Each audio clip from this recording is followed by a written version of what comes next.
கர்த்தருடைய பரிசுத்த நாமத்திற்கு மகிமை உண்டாவதாக.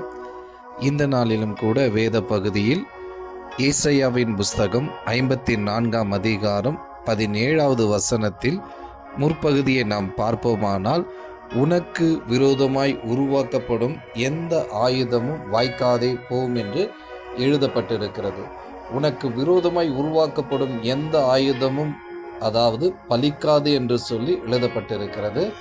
ஸோ இந்த இடத்துல தேவனுடைய ஜனங்களுக்கு எதிராக சத்துருவானவன் எந்த அளவுக்கு திட்டம் தீட்டினாலும் சரி, உங்களை தாக்க வேண்டும் என்று நினைத்தாலும் சரி, உங்களுக்கு விரோதமாய் சூழ்ச்சி செய்தாலும் சரி, அதனுடைய எந்த ஒரு பலனும் பலிக்காது. அது முற்றிலுமாக இறுதியில் அது வெற்றி பெறாது என்பதுதான் இதனுடைய விளக்கங்கள்.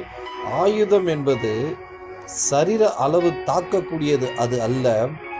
உங்களை ஒருவேளை அந்த ஆயுதங்கள் மனிதனுடைய வார்த்தைகள், அவர்களுடைய சதி திட்டங்கள் அல்லது அவர்களுடைய துன்புறுத்தல்கள், அவர்கள் உங்களுக்கு விரோதமாய் ஏற்பாடு செய்கிற எல்லா விதமான சூழ்ச்சிகள், உங்களை பயப்படுத்துகிற காரியங்கள் எதுவாக இருந்தாலும் வாய்க்காதே போகிறது.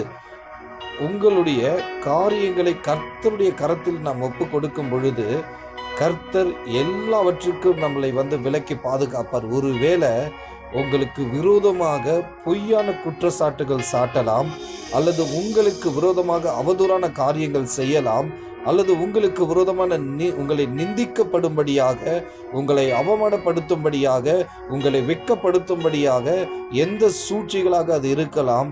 எந்த ஆயுதமாக இருந்தாலும் சரி, அது வாய்க்காதே போகும்படியாய் கர்த்தர் செய்ய போகிறார்.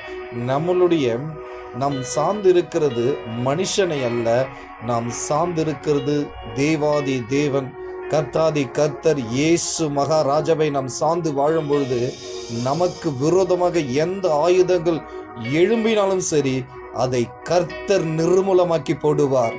எந்த மனுஷனாக இருந்தாலும் சரி, தேவனாகிய கர்த்தரை நாம் சார்ந்து வாழும் பொழுது நமக்கு எதிராக எந்த பொய்க்குற்றம் சாட்டினாலும் சரி, நமக்கு விரோதமாக எந்த வகையில் செயல்பட்டாலும் சரி, கர்த்தர் அதை நிர்மூலமாக்கி போடுவார்.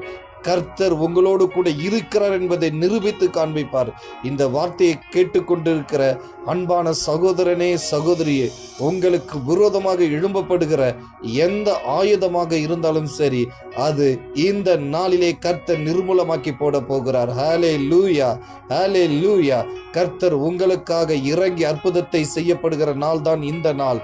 நீங்க எதை குறித்தும் கவலைப்பட வேண்டாம், எதை குறித்தும் பயப்பட வேண்டாம், யாரை குறித்தும் நீங்கள் பயப்பட வேண்டாம். கர்த்தரை சார்ந்திருங்கள். உங்களுக்காக அவர் யுத்தம் செய்கிறதை உங்களுடைய கண்கள் காணும். ஹல்லேலூயா, ஹல்லேலூயா, ஆமென். God bless you.